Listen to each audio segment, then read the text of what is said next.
현명한 부모들에게는 반드시 지키는 특별한 원칙이 있습니다. 자녀라도 절대 넘지 않는 선을 정해두고 절대 넘지 않는 것입니다. 그 선을 지키는 것이야말로 진정한 부모의 사랑이라는 걸 알고 있기 때문입니다. 반대로 부모 자식 관계가 파국으로 치닫는 가정들을 보면 공통점이 있습니다. 부모가 자녀를 여전히 어린아이 취급하면서 해서는 안 될 행동들을 반복한다는 점입니다. 내가 낳고 기른 아이인데 이 정도는 괜찮겠지라는 생각으로 말입니다. 하지만 이런 행동들이 얼마나 큰 상처를 주는지 상상도 못하실 겁니다. 오늘은 하늘이 두 쪽 나도 다 큰 자녀 앞에서 절대 하면 안 되는 3가지 행동을 말씀드리겠습니다. 이것만 피해도 가족 관계가 훨씬 평화로워질 것입니다. 그리고 자녀들이 부모님을 더욱 존경하고 사랑하게 될 겁니다. 자세한 이야기에 앞서 동영상 제작에 큰 도움이 되는 구독과 좋아요 한 번씩 부탁드리겠습니다. 마음을 따뜻하게 이어주는 영상을 더 빠르게 받아보실 수 있습니다. 지금 바로 시작하겠습니다.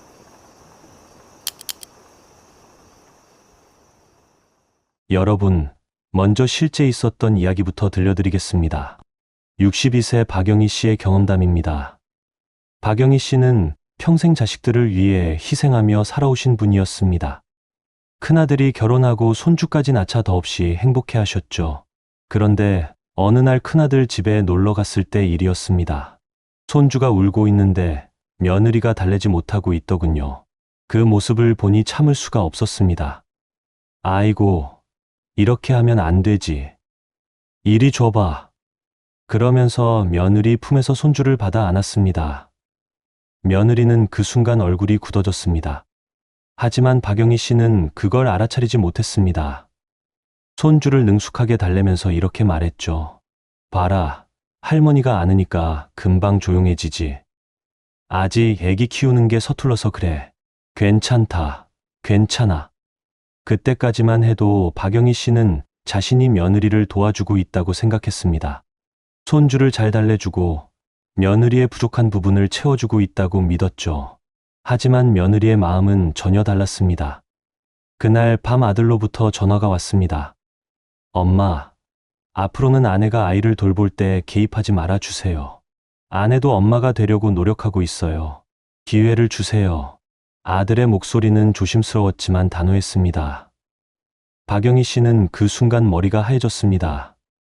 선의로 한 행동이 오히려 며느리에게 상처를 주었다는 걸 그제야 깨달았기 때문입니다. 나는 그냥 도와주려고 했는데 그분은 이렇게 말씀하시더군요. 여러분, 이 이야기에서 무엇이 문제였을까요? 박영희 씨의 마음은 분명히 좋았습니다.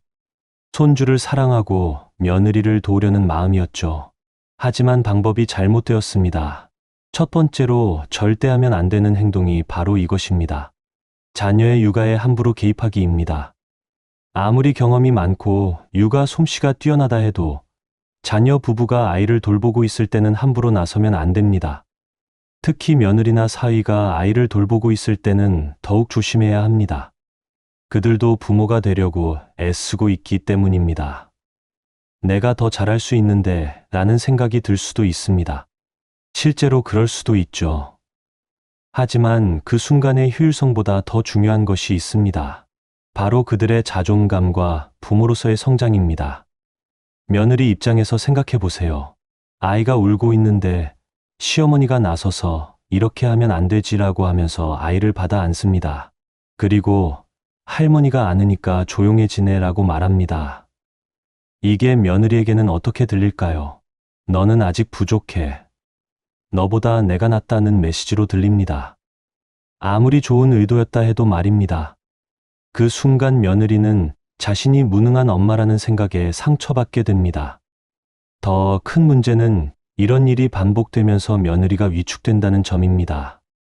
시어머니 앞에서는 아예 아이를 돌보려 하지 않게 됩니다. 어차피 시어머니가 나서실 텐데 내가 뭘 해? 라는 마음이 들기 때문입니다. 그러면 시어머니는 또 이렇게 생각하게 됩니다. 며느리가 너무 의존적이야. 적극성이 없어. 이렇게 해서 악순환이 시작되는 겁니다. 특히 첫 아이를 키우는 며느리들은 더욱 예민합니다. 모든 게 처음이라 불안하고 서툴 수밖에 없는데 그때 시어머니가 개입하면 자신감이 완전히 무너집니다. 나는 정말 못하는 엄마구나라는 생각에 빠지게 되죠. 그렇다면 손주가 울고 있을 때 어떻게 해야 할까요? 일단 참고 지켜보는 겁니다. 며느리가 아이를 달래려고 애쓰는 모습을 인정해주는 겁니다. 우리 며느리가 참 정성스럽게 돌보네요 라고 말해주는 것만으로도 충분합니다. 정말 도움이 필요해 보인다면 명령조가 아닌 제안의 형태로 조심스럽게 말해보세요. 혹시 이런 방법도 있는데 한번 해볼까요? 제가 예전에 이렇게 해봤는데 어떠실까요? 이렇게 하면 며느리도 거부감 없이 받아들일 수 있습니다. 박영희 씨는 그 일 이후로 완전히 달라지셨습니다.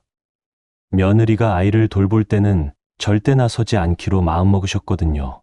대신 우리 며느리 정말 잘하네요 라고 격려의 말만 건네셨습니다. 처음에는 참기 어려웠지만 점점 익숙해졌다고 하시더군요.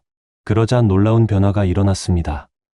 며느리가 먼저 조언을 구하기 시작한 겁니다. 어머니, 이럴 때는 어떻게 하는 게 좋을까요? 혹시 어머니 경험으로는 어떠세요? 이렇게 물어보더라는 겁니다. 박영희 씨는 그때야 깨달았습니다. 강요가 아닌 존중이 진짜 도움이라는 걸 말입니다. 그분은 지금도 이런 말씀을 하십니다. 참는 것이 진짜 사랑이더군요. 자, 이제 두 번째로 절대 하면 안 되는 행동을 말씀드리겠습니다. 이것도 정말 흔하게 일어나는 일이에요. 바로 자녀 부부의 사생활에 간섭하기입니다. 68세 이순자 씨의 이야기를 들려드리겠습니다. 이순자 씨는 둘째 아들 부부와 함께 살고 계셨습니다. 아들 부부는 결혼한 지 3년이 되도록 아이가 없었어요. 이순자 씨는 그게 너무 답답하셨습니다. 어느 날 며느리와 단둘이 있게 되었을 때였습니다. 이순자 씨는 참지 못하고 이런 말을 하셨어요. 며느리야, 아이는 언제 가질 생각이니? 요즘 병원에 가면 다 해결된다던데 나이가 있으니까 너무 늦으면 안 되지 않겠어? 며느리는 그 자리에서 아무 말도 하지 못했습니다. 하지만 그날 밤 아들에게는 눈물을 쏟으며 이야기했죠. 우리가 아이를 안 가지려고 하는 게 아니에요. 병원도 다니고 있고 노력도 하고 있어요. 그런데 어머니가 자꾸 그러시니까 너무 스트레스 받아요. 아들은 그 다음날 어머니께 정중하게 말씀드렸습니다. 어머니, 아이 문제는 저희 부부가 알아서 할 테니까 말씀하지 말아주세요. 아내가 많이 힘들어해요. 이순자 씨는 그 순간 깨달았습니다. 자신의 조급함이 며느리에게 상처를 주고 있었다는 걸 말입니다. 손자 손녀를 보고 싶은 마음은 당연하지만 그 마음을 드러내는 방식이 잘못되었던 거죠. 여러분, 이런 간섭이 왜 문제일까요? 첫째, 부부만의 사적인 영역을 침범하는 것이기 때문입니다. 아이를 언제, 어떻게 가질지는 온전히 그들의 선택이에요. 아무리 가족이라 해도 함부로 개입할 수 있는 영역이 아닙니다. 둘째, 그들에게 압박감을 주기 때문입니다. 빨리 아이를 가져야 한다는 압박감은 오히려 스트레스가 되어 좋지 않은 결과를 가져올 수 있어요. 특히 아이를 갖기 위해 노력하고 있는 부부에게는 더욱 큰 상처가 됩니다. 셋째, 며느리나 사위가 가족에서 소외감을 느끼게 만듭니다. 나는 아이를 낳는 도구인가? 라는 생각이 들 수 있거든요. 이런 마음이 들면 가족 관계 전체가 어색해집니다. 그렇다면 어떻게 해야 할까요? 그냥 기다리는 겁니다. 그들이 준비되었을 때 그들의 계획에 따라 아이를 갖게 될 거예요. 대신 지금 이 순간에 그들을 있는 그대로 사랑해 주세요. 우리 며느리, 사위가 건강하니까 그걸로 충분해. 이런 마음가짐이면 됩니다. 아이가 생기면 기뻐하고 아직 없어도 괜찮다는 여유로운 마음이 필요해요. 또 다른 간섭이 있습니다. 부부싸움에 개입하는 것도 절대 금물이에요. 자녀가 배우자 이야기를 하면서 푸념할 때가 있잖아요. 그때 그래, 내 말이 맞아 라고 편들면 안 됩니다. 왜냐하면 부부는 싸우고 나면 금방 화해하거든요. 하지만 부모가 한쪽 편을 들었다는 기억은 오래 남습니다. 며느리나 사위는 시어머니가 나를 싫어하는구나 라고 생각하게 돼요. 대신 이렇게 말해보세요. 부부가 서로 이해하려고 노력하면 다 해결될 거야. 너희 둘 다 좋은 사람들이니까 잘 풀릴 거야. 중립적인 입장을 유지하는 게 현명합니다. 돈 문제도 마찬가지예요. 자녀 부부가 어떻게 돈을 쓰는지, 얼마나 벌어오는지 함부로 묻지 마세요. 요즘 생활비는 충분하니? 라는 정도면 됩니다. 구체적인 금액이나 지출 내역까지 알 필요는 없어요. 여러분, 정말 중요한 건 이거예요. 자녀들도 이제 어른이라는 사실을 인정하는 겁니다. 그들만의 생활 방식이 있고 그들만의 계획이 있어요. 부모의 역할은 그들을 믿고 지켜보는 것입니다. 간섭하고 싶은 마음이 들 때마다 이렇게 생각해 보세요. 내가 지금 하려는 말이 정말 도움이 될까? 이 말을 들은 상대방은 어떤 기분일까? 이렇게 한 번만 더 생각해 보면 많은 갈등을 예방할 수 있습니다. 본문 3부 이천자. 이순자 씨는 그 일 이후로 완전히 마음가짐을 바꾸셨습니다. 며느리에게 아이 이야기는 절대 꺼내지 않기로 하셨거든요. 대신 며느리의 건강과 행복에만 관심을 보이셨습니다. 오늘 힘들었지? 푹 쉬어라는 따뜻한 말만 건네셨어요. 그러자 며느리도 마음을 열기 시작했습니다. 자연스럽게 자신의 이야기를 하게 되었거든요. 어머니, 사실 저희가 병원 치료를 받고 있어요. 조금 더 시간이 필요할 것 같아요. 스스로 털어놓더라는 겁니다. 이순자 씨는 그제야 알았습니다. 며느리가 얼마나 혼자서 힘들어했는지를 말이에요. 그동안 혼자 속앓이했구나. 미안해. 진심으로 사과하셨다고 합니다. 지금은 며느리가 먼저 이런저런 이야기를 들려준다고 해요. 어머니, 오늘 병원에서 희망적인 얘기를 들었어요. 어머니가 안 재촉하시니까 마음이 편해요. 이렇게 말이죠. 여러분, 이게 바로 기다림의 힘입니다.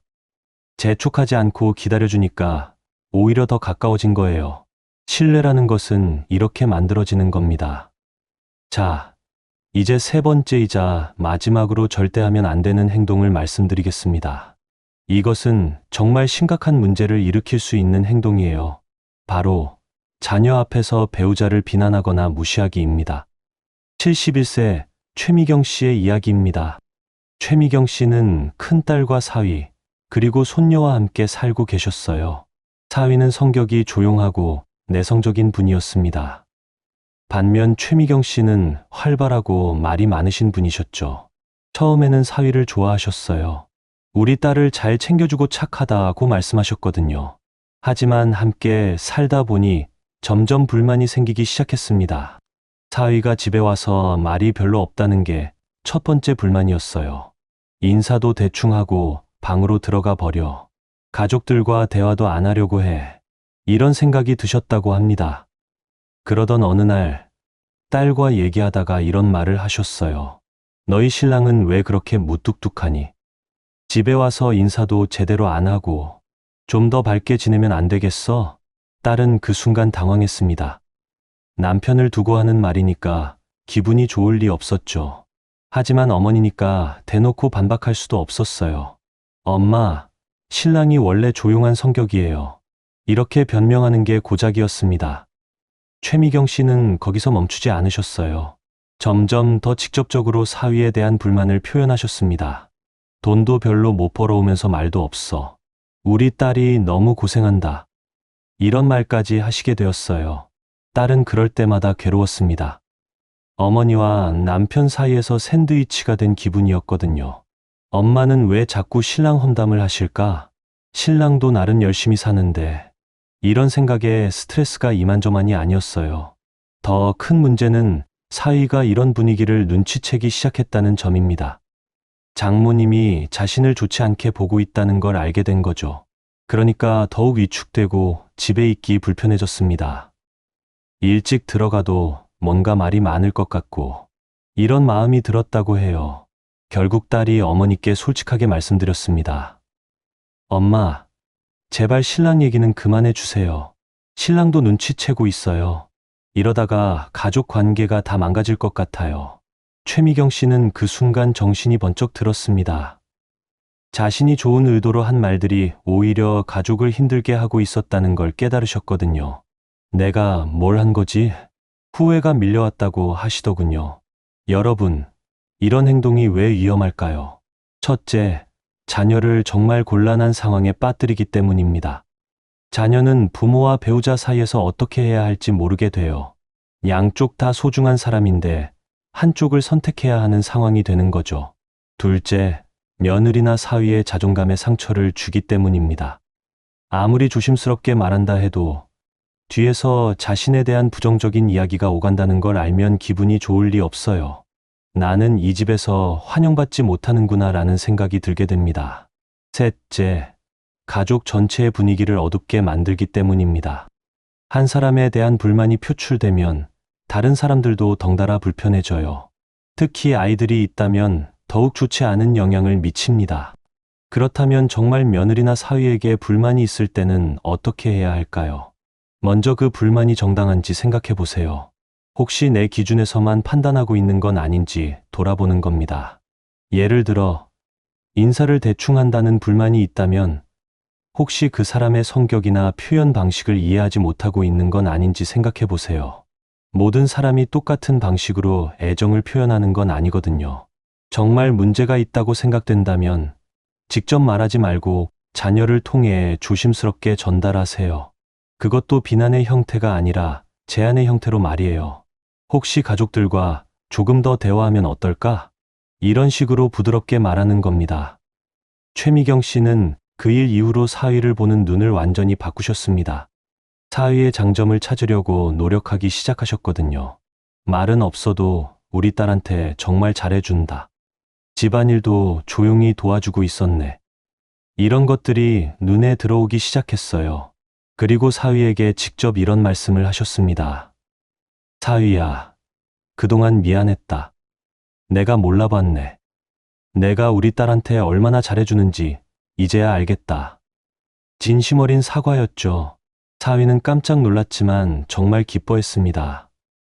그 후로는 장모님께 먼저 다가가서 안부를 묻더라는 겁니다. 어머니, 오늘 어떻게 지내셨어요? 몸은 좀 어떠세요? 자연스럽게 대화가 늘어났어요. 딸도 그 변화를 느꼈습니다. 엄마가 신랑을 인정해 주시니까 신랑도 마음을 열었어요. 집 분위기가 훨씬 따뜻해졌어요. 가족 모두가 편안해진 거죠. 여러분, 이게 바로 인정의 힘입니다. 상대방을 있는 그대로 받아들이니까 모든 게 달라진 거예요. 가족이라는 건 서로 다른 사람들이 모여 사는 곳이잖아요. 다름을 틀림으로 보지 말고 그 다름을 인정해 주는 게 중요합니다. 특히 며느리나 사위는 더욱 조심스럽게 대해야 해요. 그들은 내가 낳은 자식이 아니라 남의 집 자식이거든요. 다른 환경에서 자라왔고 다른 가치관을 가지고 있을 수 있어요. 그걸 이해하고 받아들이는 것이 현명한 부모의 자세입니다. 만약에 정말 고쳐줬으면 하는 점이 있다면 비난보다는 사랑으로 접근하세요. 사위야, 내가 가족들과 더 많은 대화를 나누면 좋겠구나. 며느리야, 혹시 이런 방법도 있는데 어떨까? 이렇게 제안하는 형태로 말하는 겁니다. 그리고 무엇보다 중요한 건 칭찬을 아끼지 않는 것이에요. 작은 것이라도 좋은 점을 발견하면 바로바로 인정해 주세요. 사위가 설거지를 도와주네. 고마워. 며느리가 아이를 참 잘 돌봐주는구나. 이런 말 한마디가 얼마나 큰 힘이 되는지 모릅니다. 여러분, 지금까지 다 큰 자녀 앞에서 절대 하면 안 되는 3가지 행동을 말씀드렸습니다. 첫째, 자녀의 육아에 함부로 개입하지 마세요. 둘째, 자녀 부부의 사생활에 간섭하지 마세요. 셋째, 자녀 앞에서 배우자를 비난하거나 무시하지 마세요. 이 3가지만 지켜도 가족 관계가 훨씬 평화로워질 겁니다. 하지만 여기서 끝이 아니에요. 더 중요한 건 이런 마음가짐을 갖는 것입니다. 내 자식이지만 이제는 독립된 어른이다. 이것을 인정하는 것부터 시작해야 해요. 그들에게는 그들만의 삶이 있고 그들만의 방식이 있습니다. 부모의 역할은 그 삶을 지켜보고 응원해주는 것이에요. 물론 쉽지 않습니다. 평생을 돌봐온 아이들을 갑자기 어른 취급하기가 어려울 수도 있어요. 걱정되고 안타까운 마음도 당연히 들죠. 하지만 그 마음을 드러내는 방식을 바꿔야 합니다. 간섭이 아닌 관심으로, 비난이 아닌 격려로, 강요가 아닌 제안으로 접근하세요. 그러면 자녀들도 부모님을 더욱 가까이 느낄 겁니다. 우리 부모님은 우리를 믿어주신다. 우리를 어른으로 대해주신다. 이런 생각이 들게 되거든요. 또 하나 중요한 포인트가 있어요. 자녀들이 부모님께 조언을 구할 때까지 기다리는 겁니다. 그들이 정말 도움이 필요할 때는 스스로 물어볼 거예요. 엄마, 이럴 때는 어떻게 하는 게 좋을까요? 아버지 경험으로는 어떠세요? 이렇게 말이죠. 그때가 바로 부모의 지혜를 나눠줄 때입니다. 억지로 조언하는 것보다 훨씬 효과적이에요. 그들이 원할 때 주는 조언은 감사하게 받아들이거든요. 마지막으로 이것만은 꼭 기억해 주세요. 현명한 부모는 자녀를 소유물로 생각하지 않습니다. 자녀들은 부모를 통해 세상에 나온 독립된 인격체예요. 그들의 행복이 곧 부모의 행복입니다. 그들이 자신만의 방식으로 행복하게 살아간다면 그것만으로도 부모 역할을 성공적으로 해낸 거예요. 굳이 부모의 기준에 맞춰 살 필요는 없습니다. 그들의 선택을 믿고 응원해 주는 것이 진정한 사랑입니다. 본문 5부 이천자. 그런데 여러분, 혹시 이런 생각이 드시지 않나요? 그럼 부모는 그냥 가만히 있기만 하면 되는 건가? 자식들이 힘들어할 때도 아무것도 안 하고 지켜만 봐야 하나? 이런 의문이 드실 수 있을 것 같아요. 물론 아닙니다. 부모로서 할 수 있는 일들이 얼마나 많은지 모르거든요. 다만 그 방법을 바꾸면 되는 겁니다. 간섭이 아닌 다른 방식으로 사랑을 표현하는 거죠. 65세 김혜숙 씨의 이야기를 들려드릴게요. 김혜숙 씨는 딸이 육아로 힘들어하는 걸 보면서 정말 마음이 아프셨어요. 예전 같으면 이렇게 해라, 저렇게 해라 하며 나섰을 텐데 이제는 다르게 접근하셨습니다. 딸이 집에 놀러 왔을 때 김혜숙 씨는 이렇게 말씀하셨어요. 딸아, 엄마가 반찬 좀 해놨다. 가져가라. 너무 무리하지 말고 힘들면 언제든 연락해. 내가 잘하고 있다는 거 엄마는 알고 있어. 딸은 그 말에 눈물이 핑 돌았다고 해요. 조언이나 지적이 아닌 순수한 응원과 지지를 느꼈거든요. 엄마가 나를 믿어주는구나. 내 방식을 인정해 주시는구나. 이런 마음이 들었답니다. 그 후로 딸은 정말 힘들 때면 어머니께 먼저 연락드렸어요. 엄마, 오늘 너무 힘들어요. 잠깐 전화로라도 이야기할까요? 엄마, 아이가 자꾸 울어서 어떻게 해야 할지 모르겠어요. 스스로 도움을 요청하게 된 거죠. 김혜숙 씨는 그때마다 딸의 마음을 먼저 헤아려 주셨습니다. 정말 고생이 많구나. 엄마도 너 키울 때 그랬어. 힘들어도 너는 정말 잘하고 있어. 위로부터 시작하셨어요. 그 다음에야 조심스럽게 조언을 해주셨습니다. 혹시 도움이 될까 해서 하는 말인데. 엄마 경험으로는 이런 방법도 있더라. 강요가 아닌 제안의 형태로 말이죠. 딸은 그런 어머니께 정말 감사했다고 해요. 엄마가 저를 진짜 어른으로 대해주시는 느낌이에요. 조언해 주실 때도 제가 선택할 수 있게 해주셔서 고마워요. 이렇게 말씀드렸다고 합니다. 여러분, 이게 바로 현명한 부모의 사랑법입니다. 기다려주고, 믿어주고, 필요할 때 옆에 있어주는 것. 이것이야말로 성인이 된 자녀들이 진짜 원하는 부모의 모습이에요. 그런데 이런 변화가 하루아침에 이뤄지는 건 아닙니다. 오랫동안 간섭하고 걱정해왔던 습관을 바꾸는 게 쉬울 리 없죠. 처음에는 참기 어려울 수도 있어요. 하지만 조금씩 연습해 보세요. 자녀들과 대화할 때 한 번 더 생각해 보는 겁니다. 지금 내가 하려는 말이 도움이 될까? 간섭이 될까? 이 말을 듣는 상대방은 어떤 기분일까? 그리고 자녀들의 반응을 잘 관찰해 보세요. 내가 말을 참았을 때와 했을 때 어떤 차이가 있는지 말이에요. 분명히 참았을 때 분위기가 더 좋아지는 걸 느끼실 겁니다. 또 하나 중요한 팁을 드릴게요. 자녀들과의 대화에서 질문보다는 이야기를 들어주는 데 집중하세요. 요즘 어떻게 지내니? 라고 묻기보다는 최근에 바쁜 것 같던데 괜찮아? 라고 관심을 표현하는 거죠. 그리고 그들이 이야기할 때는 끝까지 들어주세요. 중간에 조언하거나 판단하려 하지 말고 그냥 들어주기만 하는 겁니다. 아, 그랬구나. 힘들었겠다. 그런 일이 있었어. 어떤 기분이었을까? 이런 반응이면 충분해요. 자녀들은 부모가 자신의 이야기를 끝까지 들어줄 때 정말 큰 위로를 받습니다. 우리 부모님은 나를 이해해 주신다. 내 마음을 알아주신다. 이런 느낌을 받게 되거든요. 여기서 정말 중요한 포인트가 하나 더 있어요. 자녀들이 실수하거나 잘못된 선택을 했을 때의 반응입니다.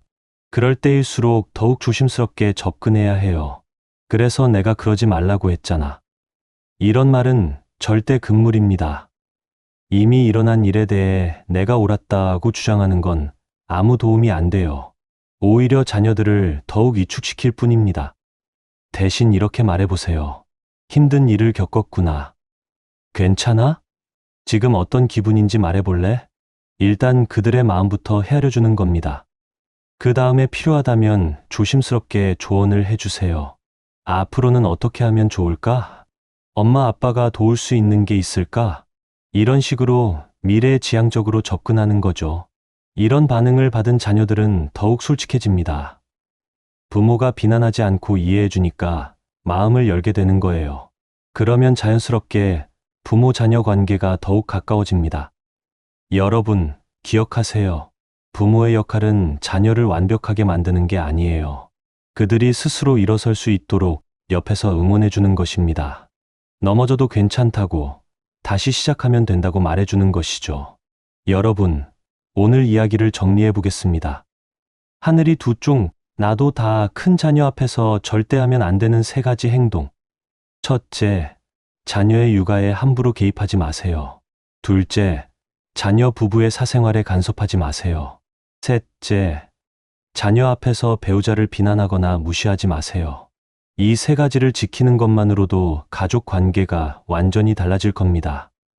박영희 씨, 이순자 씨, 최미경 씨, 김예숙 씨 모두 이것을 깨달은 후에 가족들과 훨씬 가까워지셨거든요. 하지만 가장 중요한 건 마음가짐의 변화입니다. 내 자식이지만 이제는 독립된 어른이다. 이것을 진심으로 받아들이는 것부터 시작하세요. 그들의 선택을 믿고 그들의 방식을 인정해 주는 겁니다. 물론 처음에는 어려울 수 있어요. 평생 걱정하고 챙겨왔던 습관을 하루아침에 바꿀 수는 없으니까요. 하지만 조금씩 연습해 보세요. 말하기 전에 한 번 더 생각하고 듣기 전에 마음을 열어두는 연습을 해보세요. 자녀들이 정말 원하는 건 부모의 간섭이 아닙니다. 부모의 믿음과 응원이에요. 너희들이 잘할 거라고 믿는다. 힘들면 언제든 옆에 있겠다. 이런 마음을 전해주는 것이 진정한 부모의 사랑입니다. 그러면 자녀들도 부모님을 더욱 가까이 느낄 겁니다. 어려운 일이 있을 때 가장 먼저 찾게 될 거예요. 우리 부모님께 이야기해보자. 부모님이 우리를 이해해 주실 거야. 이런 마음으로 말이죠. 여러분, 늦었다고 생각하지 마세요. 지금부터라도 시작하면 됩니다. 오늘 자녀에게 전화해서 이렇게 말해보세요. 그동안 간섭 많이 해서 미안했다. 앞으로는 너희를 믿고 응원할게. 분명히 놀라면서도 기뻐할 겁니다. 가족이라는 건 서로 다른 사람들이 사랑으로 묶인 관계예요. 그 사랑을 올바른 방식으로 표현할 때 진정한 행복이 시작됩니다. 간섭이 아닌 관심으로, 강요가 아닌 격려로, 걱정이 아닌 믿음으로 다가가세요. 오늘도 여러분의 가정에 따뜻한 평화가 가득하길 바랍니다. 그리고 자녀들과 더욱 가까운 관계를 만들어 가시길 진심으로 응원합니다. 귀중한 시간을 내어 끝까지 함께 해주신 여러분께 진심으로 감사드립니다. 구독과 좋아요는 더 좋은 영상을 만드는 큰 힘이 됩니다. 다음에도 여러분의 마음을 따뜻하게 해드릴 수 있는 이야기로 찾아뵙겠습니다. 감사합니다.